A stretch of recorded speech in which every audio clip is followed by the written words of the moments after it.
오늘은 누가복음 43번째 시간인데요. 제목이 주님을 위해서 한 일이 없다고 느껴질 때입니다. 본문에 등장하는 열무나 비유는 자주 오해되는 비유인데요.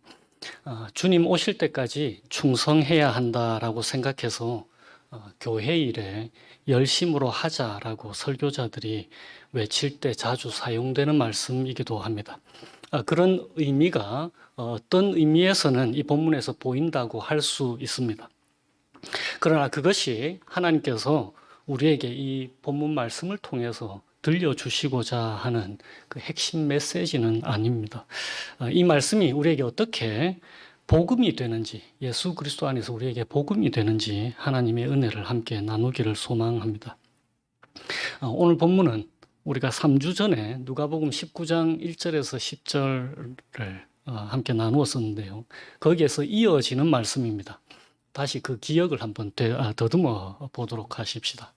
고난주간과 부활절을 거치면서 우리가 누가복음을 건너뛰었잖아요. 누가복음 이 앞에 내용들을 제가 다시 되새겨 드리도록 하겠습니다. 부자이면서 아주 큰 부자였죠. 부자이면서 죄인 중에 괴수, 우두머리인 세리장, 그냥 세리가 아니고 세리 중에 대빵이었잖아요. 세리장인 삭개오가 예수님을 집으로 초대했습니다.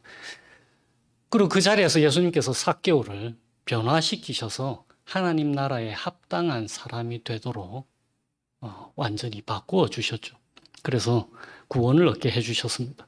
그래서 18장에서 말씀하신 부자가 하나님 나라에 들어가는 것보다 낙타가 바늘기로 들어가는 것이 더 쉽다. 그러니까는 부자가 하나님 나라에 들어가는 게 불가능하다라고 하신 말씀이 어떻게 인간으로는 불가능하지만 하나님께서는 그것을 가능하게 해주시는가를 부자이면서 죄인 중에 우두머리인 삭개오를 통해서 보여주셨습니다. 그것은 다름 아닌 변화되지 않은 채로 부자를 하나님 나라에 들어가게 하시는 것이 아니고 하나님 나라에 합당한 사람으로 성령께서 변화시켜 주셔서 부자가 하나님 나라에 들어갈 수 있게 해주신다라는 것이었습니다. 그것을 삭개오를 통해서 우리에게 보여주셨습니다. 그리고는 오늘 본문이 이어지는 거예요. 그래서 11절이 그들이 이렇게 시작하는 겁니다. 그들이 이 말씀을 듣고 있을 때에 비유를 들어서 말씀하신다 이렇게 되어 있습니다. 그리고 이 비유는 여러분들이 다 잘 아시다시피 열무나 비유입니다. 그러니까 이 비유를 말씀하신 장소가 어디지요? 삭개오 집에서입니다. 그런데 무슨 이유에서 하나님께서 이 말씀을 삭개오 집에 모인 사람들한테 했을까요? 11절에 누가가 친절하게 그 이유를 얘기하고 있습니다. 11절에 이렇게 되어 있죠. 이는 자기가 예루살렘에 가까이 오셨고 그들은 하나님 나라가 당장에 나타날 줄로 생각하고 있었습니다.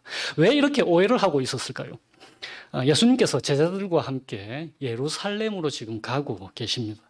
예루살렘은 하나님의 도성, 하나님의 도시이잖아요. 그리고 하나님 나라의 표상입니다. 이 나라에서 그러니까 이 땅에서 하나님 나라를 맛볼 수 있는 곳, 그것이 예루살렘이죠. 그러니까 하나님이 다스리시고 보호하는 곳이란 말이에요. 게다가 삭개오 집에서 예수님께서 뭐라고 하셨습니까? 9절에서 10절을 보면은 오늘 구원이 이 집에 이르렀다. 그리고 이 사람도 아브라함의 자손이라고 하시면서 인자가 온 것은 잃어버린 자를 찾아서 구원하려 함이다. 지금 여기서 잃어버린 자들을 누구라고 생각하겠어요? 로마의 압제 속에서 나라를 잃어버린 유대인들, 이스라엘 백성들이겠죠. 그러니까 이 말씀을 듣고 있던 사람들은 퍼즐을 스스로 맞추고 있었을 것입니다. 하나님의 도성, 예루살렘으로 가고 계시고 잃어버린 자들, 그러니까 로마의 지배를 받고 있는 자기들, 그 아브라함 자손들을 구원하려고 하시나 보다. 그러니까 여기서 구원은 자기들 생각에는 로마의 압제로부터 해방시키겠다 이런 생각인 거죠. 그래서 예수님께서 아니야, 잠시만 기다려봐. 그래서 열무나 비유를 말씀하고 계십니다. 물론 예수님께서 이 땅에 오셨기 때문에 하나님 나라가 임한 것입니다. 그런데 사람들이 오해를 하고 있었잖아요. 이 하나님의 나라를. 다시 말하면 이들이 이해하고 있었던 하나님 나라는 이방 나라들은 심판하고 하나님의 백성들은 구원하시는 마지막 날에 이루어질 그 하나님의 나라가 지금 당장에 일어날 걸로 생각하고 있었다라는 것입니다. 그것이 오해라는 거예요. 예수님께서는 그 일이 일어나기 전에 뭔가 한참 더 일들이 일어나야 된다라고 말씀하시면서 뭐라고 하시냐면은 12절을 보십시오. 왕위를 받아 가지고 오려고 먼 나라로 가서, 그리고는 15절에 왕위를 받아 가지고 돌아온다라는 비유를 말씀하고 계십니다. 그러니까 이 말씀에서 예수님께서는 자신이 예루살렘으로 가셔서 십자가 지시고 죽으시고 그리고 부활하셔서 승천하시고 다시 돌아오실 것을 말씀하고 계시는 것입니다. 그러면서 그때까지 하나님의 백성들이 어떤 자세로 기다려야 하는지를 열무나 비유를 통해서 우리에게 말씀하고 계시는 것입니다. 왕위를 받아오려고 먼 나라로 가는 주인이 10명의 종에게 한 문화씩 이렇게 나누어 줍니다. 한 문화는 100드라크마인데요. 그러니까 100드라크마는 이제 여러분들 이제 잘 아시다시피 그 데나리온, 100데나리온하고 같은 거예요. 그러니까 100일치 임금이 한 문화입니다. 100일치 임금. 그러니까 대략 미국 돈으로 환산을 지금 돈으로 하면 12,000불 되는 돈이에요. 한국 돈으로 하면 한 1,500만 원. 지금 환율로 하면요. 그러니까 내가 돌아올 때까지 장사하라, 비즈니스를 해라. 13절에 장사 미천으로 쓰기는 그렇게 큰 돈은 아니죠. 12,000불 가지고 장사를 하라 하셨으니까. 근데 주인이신 그분이 왕이 되어서 돌아와서는 이제 종들을 불러서 그동안 그 맡은 일을 심사를 하시는 거예요.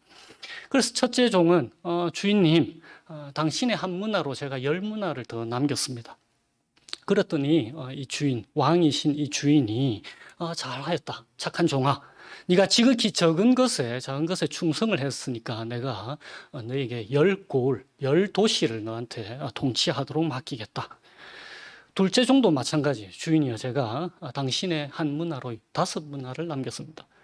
그랬더니 주인이 그럼 너도 5골을 차지해라. 그런데 그 중에 마지막 한 종은 주인을 완전히 오해를 했죠. 한 문화가 여기 있습니다. 당신이 엄한 사람이어서 제가 그냥 수건에 잘 싸뒀습니다. 당신이 준 거, 자, 여기 있습니다. 그러니까 됐죠? 이렇게 말하는 거예요. 그랬더니 이 왕이신 주인이 악한 종아, 내가 네 말로 심판을 해볼게. 내가 그런 엄한 사람인 줄 알았더라면 네가 당시에는 그 이자율이 높았단 말이에요. 차라리 은행에라도 맡겨놓지. 그러면 내가 이자라도 취했을 거 아니냐. 그러고는 곁에 섰는 사람들에게 그 한 문화 빼앗아서 10문화 있는 사람에게 줘라. 그랬더니 이제 옆에 사람들이 벌써 10문화가 있는데요 했더니 있는 자는 더 받겠고 없는 자는 그 있는 것도 빼앗기리라 라고 말씀하십니다. 그리고는 자기가 왕됨을 원하지 않았던 사람들 다 끌어다가 내 앞에서 죽여버려라 라고 그런 심판을 말씀하십니다. 이 장소는 다시 삭개오 집인 거예요. 삭개오 집에서 이 말을 들은 제자들과 삭개오 그리고 그의 친구들도 있었을 거고 그의 가족들, 친척들도 있었을지 모릅니다. 그들이 방금 예수님께서 이 집에 오늘 구원이 임하였다라고 기쁨의 메시지를 선포하고 난 다음에 무시무시한 심판도 함께 선언을 하시는 거예요. 그러니까 이 사람들이 모여있던 사람들이 긴장감을 갖게 되었겠죠.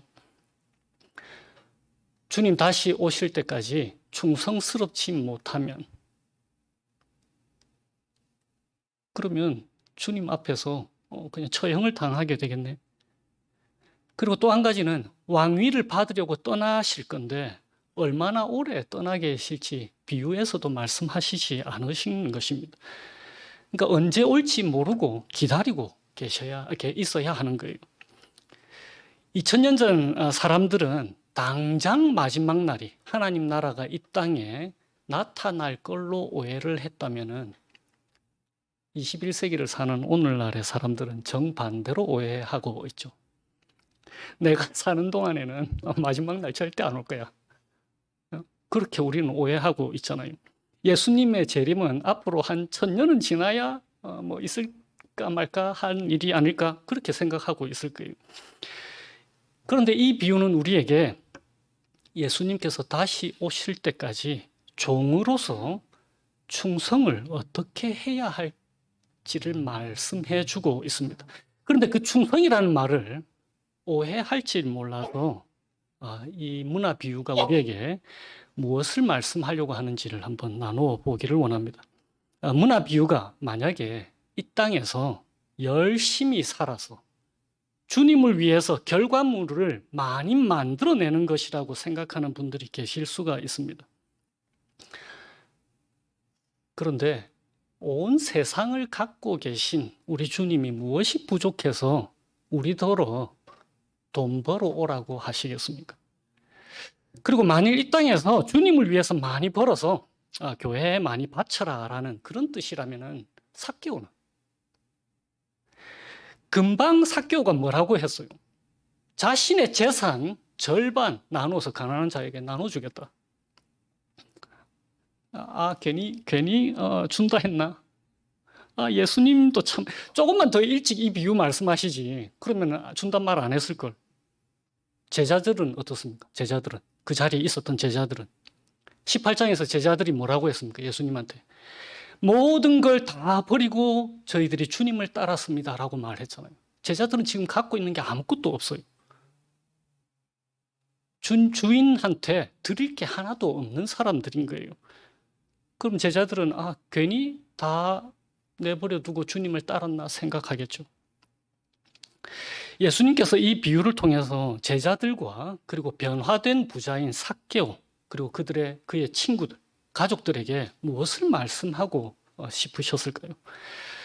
그리고 누가복음을 읽는 우리에게는 하나님께서 이 본문을 통해서 무엇을 말씀하려고 하시는 걸까요? 누가복음은 지금까지 우리에게 하나님 나라에 관해서 말씀해 주고 있습니다. 그런데 하나님 나라는 누가 왕이죠? 당연히 하나님. 우리 주 예수님이 왕인 나라입니다. 그래서 12절에 어떤 귀인이 왕위를 받아 가지고 오려고, 그리고 15절에 귀인이 왕위를 받아 가지고 돌아와서 라고 적혀 있는 겁니다. 그런데 14절에 문제가 생기죠. 그 백성이 그를 미워해서 사자를 뒤로 보내어 이르되 우리는 이 사람이 우리의 왕 되는 것을 원하지 않습니다. 그리고 27절에 내가 왕됨을 원하지 아니하던 저 원수들을 이리로 끌어다가 내 앞에서 죽이라. 그러니까 오늘 본문은 주님이 온 세상의 왕으로 다시 돌아오시는데 주님이 나의 왕 되심을 원하는 사람인지, 주님이 나의 왕 되심을 원하는 사람인지 아닌지에 따라서 심판과 구원 혹은 칭찬이 있을 것임을 말씀하시는 것입니다. 충성이라고 하는 것은 주님이 나의 왕 되심을 인정하는가 그렇지 않는가에 따라서 결정이 나는 것입니다. 왕으로 인정하는 사람은 그를 사랑하는 사람이고 곧 충성하는 사람이다라는 뜻이에요. 그리고 그렇지 않은 사람은 오늘 본문의 말씀처럼 그를 미워하고 충성하지 않는 사람이다. 그래서 27절에 주님의 원수들이라고 말씀하시는 것입니다. 교회 일을 열심히 하는 것을 하나님의 일이라고 생각하는 분들이 계실 수가 있습니다. 그것을 포함할 수도 있을 거예요. 그러나 1차적인 의미에서는 절대로 그런 뜻이 아닙니다. 제자들이 하루는 예수님께 질문을 했습니다. 우리가 어떻게 하여야 하나님의 일을 하겠습니까? 그랬더니 예수님이 뭐라고 대답하시냐면은 하나님께서 보내신 일을 믿는 것이 하나님의 일이다라고 말씀하셨어요. 뭔가를 하는 것이 아니고 하나님의 보내신 자, 곧 예수님을 믿는 것이 하나님의 일이다라고 말씀하신 거예요. 근데 주님을 믿는다, 예수님을 믿는다라고 하는 것은 예수님께서 우리를 위해서 하신 일을 믿는 것, 그것을 포함하는 거죠. 그런데 주님이 우리를 위해서 무엇을 하셨습니까? 우리가 할 수 없는 모든 것을 다 이루신 분이십니다. 왕이신 예수님께서 친히 우리를 위해서 왕이신 하나님께 온전한 순종과 충성을 해내셨잖아요. 히브리서 3장에 이런 기록이 있습니다. 모세는 장래에 말할 것을 증언하기 위하여 하나님의 온 집에서 종으로서 신실하였고, 우리 주 예수 그리스도는 하나님의 집을 맡은 종이 아니라 아들로서 하나님 아버지께 충성하였다라고 말입니다. 이것이 우리에게 무슨 의미를 가집니까? 주님이 맡기신 한 문화 가지고 아무것도 남긴 것이 없다고 느껴진다 할지라도 주님이 우리 대신에 10문화, 100문화, 1000문화, 만문화 그 이상을 우리 대신 남기신 거예요. 주님께서 우리를 위해서 하신 일이 예수님께서 우리 대신 왕이신 하나님께 하신 일, 그 일이 바로 우리의 일이 되는 거예요. 그것이 우리가 예수님을 믿는다라고 할 때의 그 믿음의 고백인 것입니다. 하나님께서 그리스도 예수 안에서 이루신 일, 그것이 우리의 것이 되는 거예요. 그러니까 십자가에 못 박히실 때에 십자가에 그 쓰여진 글귀 죄패가 무엇이었습니까? 이는 유대인의 왕이다. 왕이신 예수님께서 왕을 인정하지 않는 우리를 위해서 대신 죽으신 거예요. 예수님을 미워하여서 오늘 본문의 종들처럼 백성들처럼 그 주인을 미워하여서 예수님이 왕 되신 것을 싫어하는 우리가 죽어야 할 그 심판을 예수님이 대신 당하신 것입니다. 10문화 비유는 말 그대로 비유입니다. 비유. 5문화나 10문화 남긴 것은 왕 되심을 인정한 결과이지 경제 활동의 이익을 말하는 것이 절대로 아닙니다. 교회 일에 충성하는 것을 말하는 것도 아닌 거예요. 그것은 우리의 일함의 결과가 아니고 하나님께서 우리를 위해서 그리스도 예수 안에서 일하신 결과인 것입니다. 한글 성경은 마치 종들이 이윤을 남겼다고 생각하도록 번역을 해놨어요. 아주 아쉽게도 말입니다. 16절에 종이 이렇게 얘기하잖아요. 주인이여, 당신의 한 문화로 10문화를 남겼습니다. 주어가 마치 이 종인 것처럼 보이잖아요. 내가 남겼습니다. 18절도 마찬가지예요. 주인이여, 당신의 한 문화로 5문화를 만들었나이다. 주어가 제가 그런 거라고 번역되어 있는 거예요. 그런데 영어 성경이 헬라어 원문을 제대로 잘 번역했습니다. 주어가 내가 혹은 제가가 아니고 당신의 문화가입니다. 당신의 문화가 10문화를 만들었습니다. 당신의 문화가 5문화를 만들었습니다. 그렇게 되어 있는 거예요. 주님께서 각각의 종에게 주신 그 문화가 주어인 거예요. 그러니까 충성이라고 하는 것은 왕이신 하나님께서 그리스도 예수 안에서 우리를 위해서 하신 일을 인정하는 것. 그것이 충성이라는 거예요. 왕 되심을 인정하는 것. 내 뜻이 아니고 하나님의 뜻을 인정하는 것. 그러니까 하나님의 일하심의 결과를 5문화가 되었다, 10문화가 되었다라고 종들이 고백하는 것입니다. 이것이 우리가 무엇을 바라볼 것을 말씀해 주고 있습니까? 그것은 최상의 충성을 우리 주 예수님께서 대신 해 주셨다라고 우리의 눈을 주님께로 보게 하는 것입니다. 한 문화씩 똑같이 나누어 주었잖아요. 그것은 마치 우리 각 사람에게 차별 없이 하나의 생명을 주신 것과 동일하게 보입니다.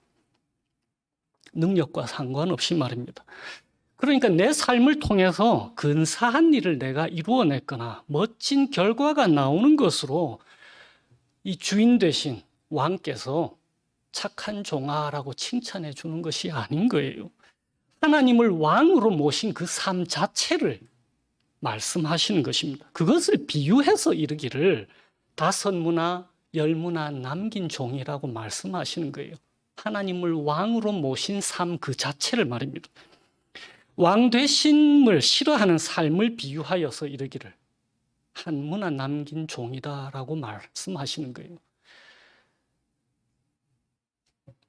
그러니까 왕으로 모시기를 싫어하는 종이 설사 그 1무나로 10무나를 남겼다라고 생각해 보십시다.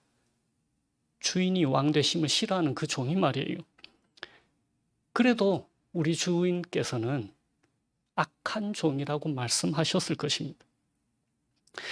나를 따르라는 그 요청에 많은 근심을 했던 부자, 18장에 나왔던 부자 기억하시죠? 그는 참 많은 재물을 이 땅에 남긴 사람입니다. 그러나 변화되지 않은 그 부자가 오늘 본문의 비유에 의하면 1무나 남긴 종인 거예요. 수건으로 싸둔 그 악한 종인 거예요. 그래서 그는 하나님 나라에 들어갈 수 없는 것입니다. 낙타가 바늘기로 들어가는 것이 오히려 더 쉬운 거예요. 그러니까 헌금도 척하니 하고 성공한 삶이 아니라고 느껴질 때에 하나님께서는 그런 것으로 우리의 충성을 평가하시지 않으십니다. 순교자들을 한번 생각해 보세요. 오직 하나님을 왕으로 모신 것으로 하나님은 우리를 평가하시는 분이십니다.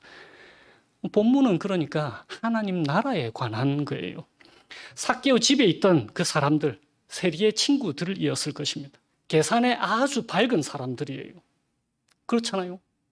평생을 계산하면서 살아온 사람들이니까. 그러니까 돈을 남긴 것이 인생의 전부가 아니라는 걸 아는 사람들인 거예요. 5무나 10무나 많은 것을 남긴 것이 중요하지 않다라는 것을 그 식사 자리에서 예수님 통해서 깨달았을 거예요.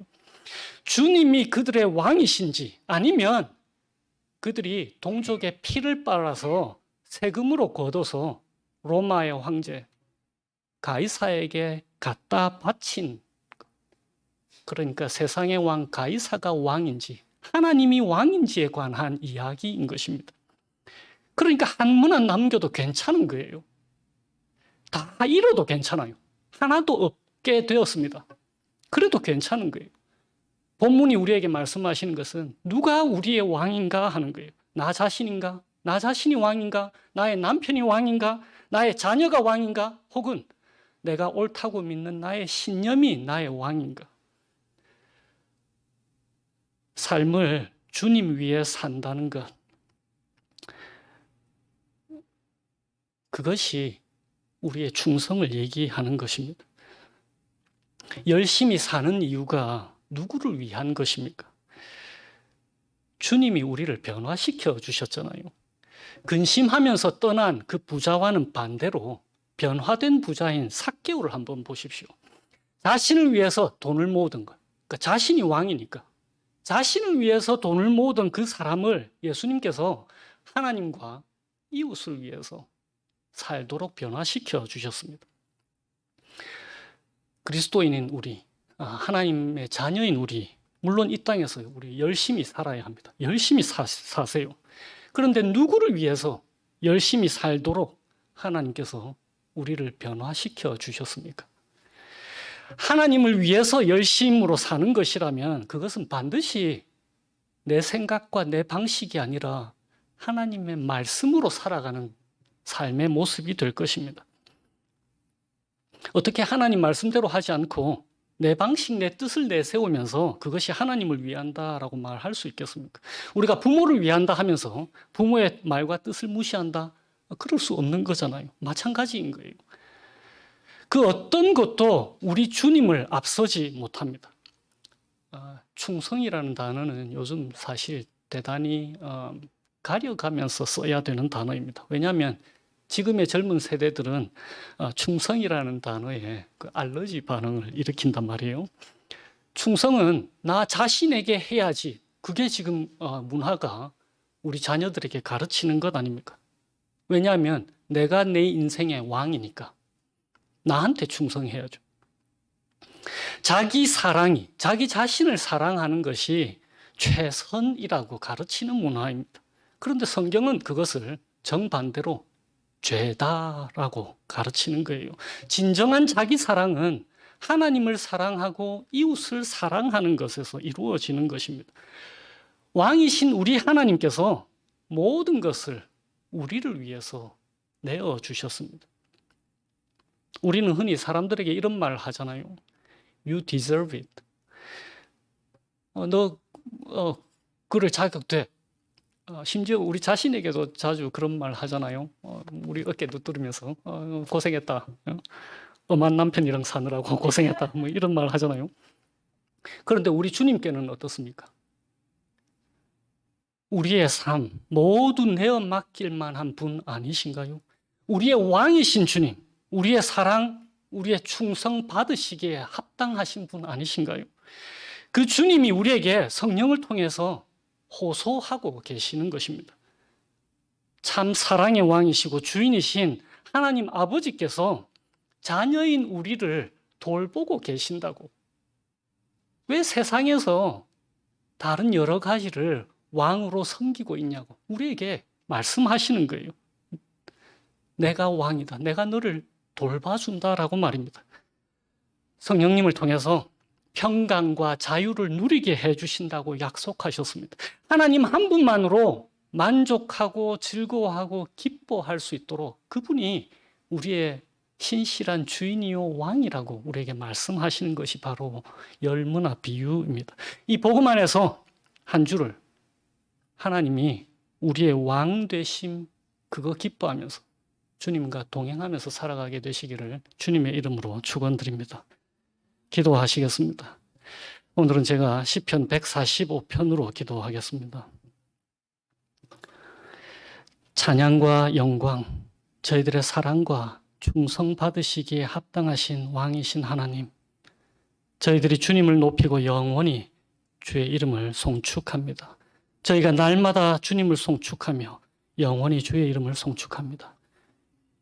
하나님은 위대하시니 저희들이 크게 찬양하겠습니다. 주님의 위대하심을 측량할 수가 없습니다. 대대로 주님께서 행하시는 일을 크게 찬양하며 주의 능한 일을 선포하겠습니다. 주님의 존귀하고 영광스러운 위엄과 주의 기이한 일들을 저희가 날마다 작은 소리로 읊조리겠습니다. 사람들은 주님의 두려운 일에 권능을 말할 것이고 저희도 주의 위대하심을 선포하겠습니다. 저희들이 주의 크신 은혜를 기념하여 말하며 주님의 의를 노래하겠습니다. 주님은 은혜로우시며 긍휼이 많으시며 노하기를 더디하시며 인자하심이 크신 분이십니다. 주님께서는 모든 것을 선대하시며 그 지으신 모든 것에 긍휼을 베푸시는 분이십니다. 주님, 주께서 지은 모든 것들이 주님께 감사하며 주님의 성도들이 주님을 송축하겠습니다.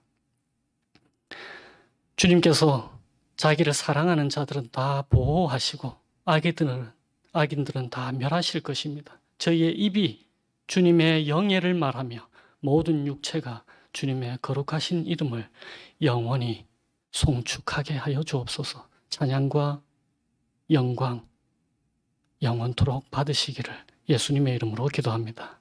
아멘.